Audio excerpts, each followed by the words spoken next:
Dios te bendiga. Hoy vamos a estar hablando de la comunión entre creyentes. ¿Qué es la comunión? ¿Cómo se da esto entre los hermanos? ¿Qué dice la Biblia de la comunión de los santos? No te muevas de ahí y vamos a compartir lo que la Biblia enseña acerca de la comunión de los santos.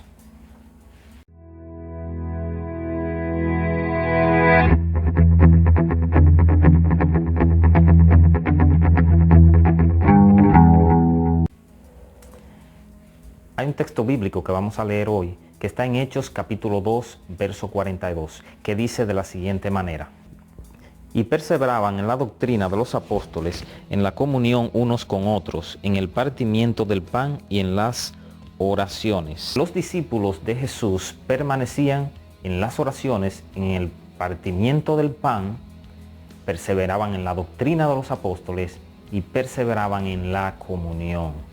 ¿Qué es la comunión? ¿Cuándo se da esto en un grupo de personas?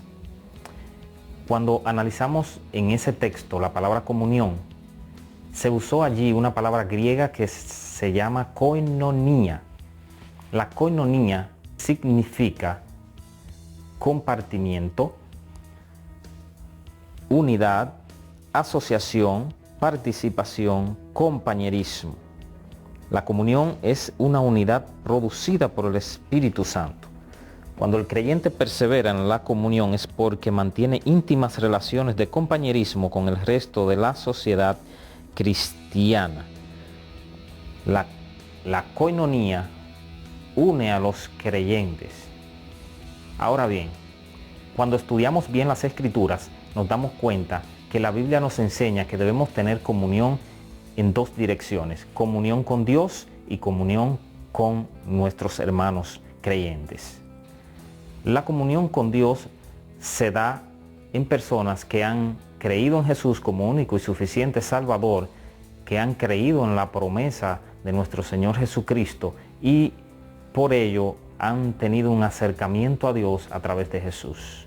La Biblia habla de la comunión con Dios en el libro de los Salmos, capítulo 25, versículo 14, y dice: la comunión íntima de Jehová es con los que le temen, y a ellos hará conocer su pacto. Nosotros vemos en este texto bíblico que la comunión del Señor es con aquellos que le temen. Cuando una persona teme a Dios, va a hacer cosas que a Dios le agrada. Antes de hacer algo, va a pensar: ¿esto le agrada a Dios? ¿Está Dios de acuerdo con esto que estoy haciendo en este momento? Todas estas preguntas se las va a hacer una persona que teme a Dios. Y como sabe que Dios lo ve, que está con él en ese momento, no va a hacerla. Por eso Dios tiene comunión con estas personas. Dios está con estas personas. La Biblia también enseña en el libro de Proverbios, capítulo 3, verso 32. Porque Jehová abomina al perverso, mas su comunión íntima es con los justos. La comunión íntima del Señor es con los justos. Nosotros sabemos que los justos son aquellos que han sido lavados con la sangre de Cristo, que Jesús ha perdonado.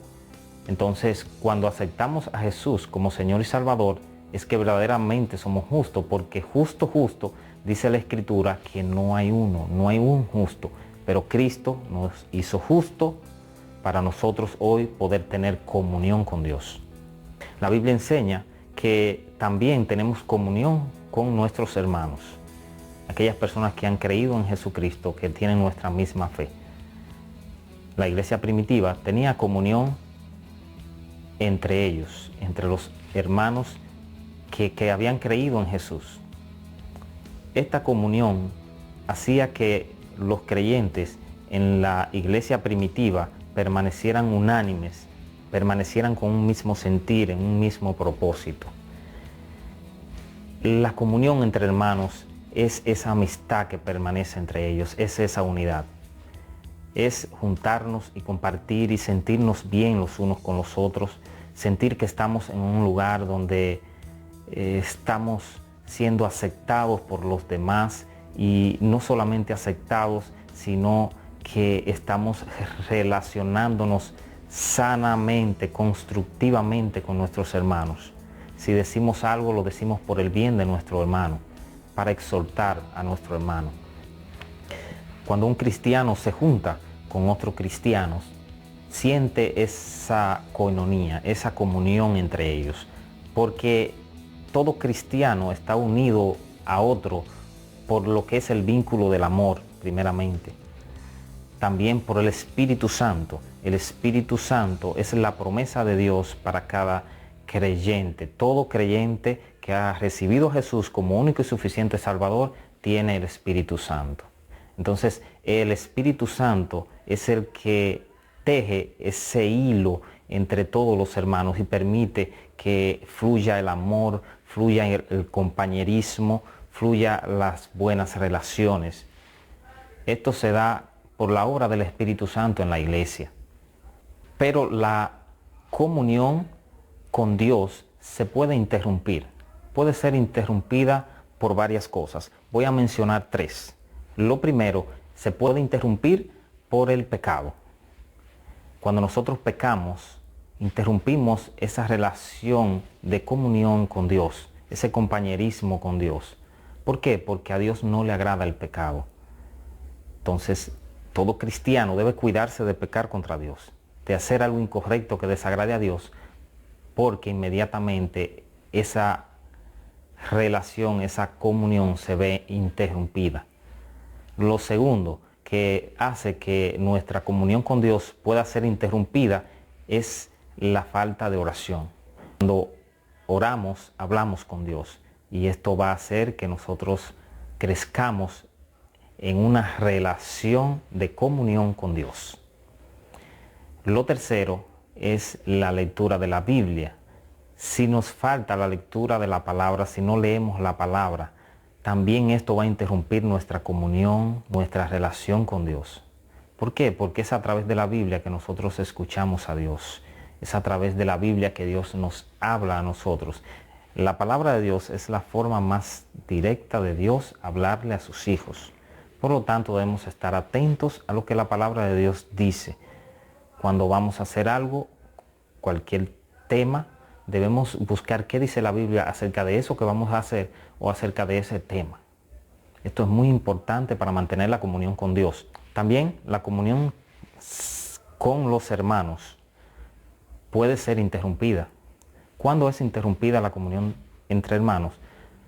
Cuando hay murmuraciones, cuando hay contiendas, cuando hay pleitos, se rompe esta comunión entre los hermanos. Nadie quiere estar en un lugar donde solamente se murmure, donde haya pleitos, donde haya contienda. Cuando tú estás en un lugar y te sientes bien es porque en ese lugar el comportamiento de las personas que están allí contigo es el correcto, es un comportamiento que a ti te agrada. Pero si estas cosas están allí, tú no vas a querer estar ahí. Nadie quiere estar cerca de un chismoso, de una persona que te vaya, que te murmure, de una persona que esté en pleito contigo, que esté en contienda. Nadie va a querer esto. Otra cosa que puede interrumpir la comunión entre los hermanos es la falta de amor.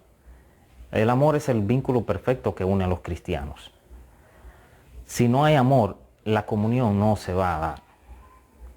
Es muy importante que nosotros permanezcamos en el amor los unos con los otros, como la Biblia a nosotros nos enseña. También, otra cosa que va a obstaculizar la comunión entre los hermanos es la falta de perdón. Cuando yo no perdono a mi hermano, cuando hay alguna ofensa sin perdonar, esto va a obstaculizar esa comunión. Porque no perdonamos, porque ese sentimiento va a despertar en nosotros enojo, ira con la otra persona, va a despertar en nosotros una incomodidad cuando nosotros estemos al lado de esa persona. Entonces esto va a dificultar que yo me conecte con esa persona. Por lo tanto, cada persona debe aprender a perdonar a su hermano, sea cual sea la ofensa. Jesús enseñó enfáticamente sobre el perdón. Cuando Pedro le preguntó a Jesús que cuántas veces perdonaría a su hermano, Jesús le respondió, no solamente 7 veces, sino hasta 70 veces 7, para especificarle que el perdón entre hermanos debe ser infinito. Debemos perdonar constantemente, no importan las ofensas o cuántas veces nos hayan ofendido, debemos aprender a perdonar. Debemos aprender a olvidar esas ofensas, porque esto puede obstaculizar gravemente la relación entre los hermanos. La comunión entre los hermanos es algo que nos va a ayudar, si perseveramos en ello, a que nuestras congregaciones sean más fuertes y más firmes. Entre los hermanos de la iglesia primitiva se daba esa unidad y esa firmeza, al cual llamaron comunión, y dice la Biblia que perseveraban en ello. Era constante. Por eso debemos cultivar el amor entre los hermanos y la comunión entre los hermanos.